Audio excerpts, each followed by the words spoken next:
Could you please tell me your name? Theogene Rudasingwa. Okay, could you spell your name for me? Theogene. Rudasingwa is Rudasingwa. Okay, thank you. And what organization are you with? I work for Pangaea Global AIDS Foundation. Okay. And now I have 3 questions for you. The last one, which is optional. The first question is, what is the most important issue hindering local, national, IOs, NGOs, academia, private sector, and military partners from executing health solutions? I think that's a very broad and complex question, but fundamentally I think the basic problem hindering getting healthcare solutions is the countries themselves, the countries where there are health problems.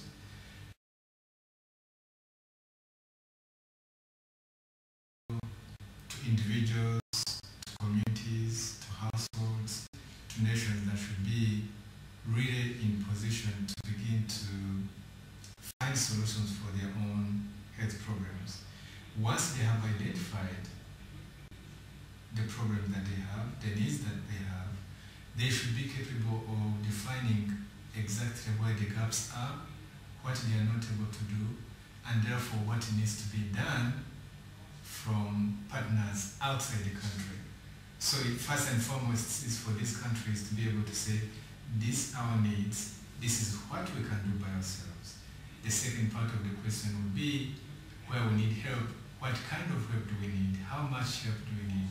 But even when we get help, it's very important for these countries to be able to take ownership of the help, to be able to define what kind of help they want and how they are going to use it. Because at the end of the day, however much help that you might get from somebody else, it is you who must be able to sustain yourself. So I think where all these organizations, both local, international, academia, private sector, military partners, where we have always had problems, is that sometimes we felt that we are the ones to provide the solutions. We've thought that the solutions are quick fixes, which they aren't. We think we have to be there short term, and yet most of these solutions really need to be long term. Thank you. And my next question is, what is the most important thing the U.S. Department of Defense could do best to support the health sector? I think the Department of Defense is part of the U.S. government, which is a broad entity. And within the United States, there are major players, many players, government, private sector, academic institutions, which generate a lot of knowledge and skills. We have multiple international organizations that are based in the United States.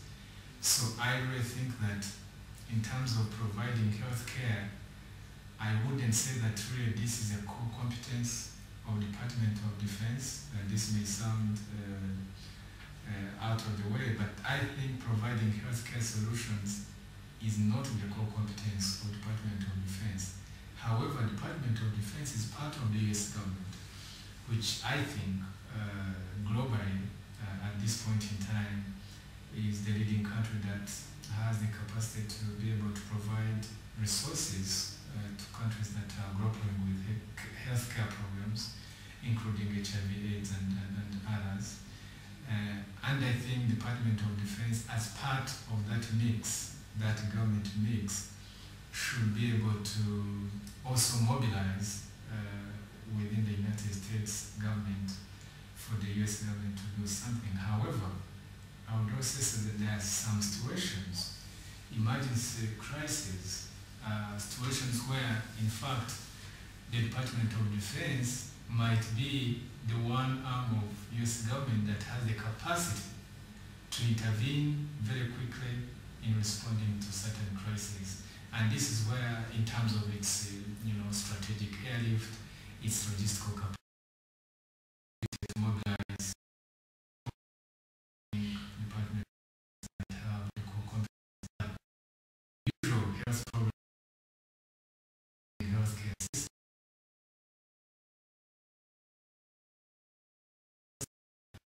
and using our model that we are developing of civil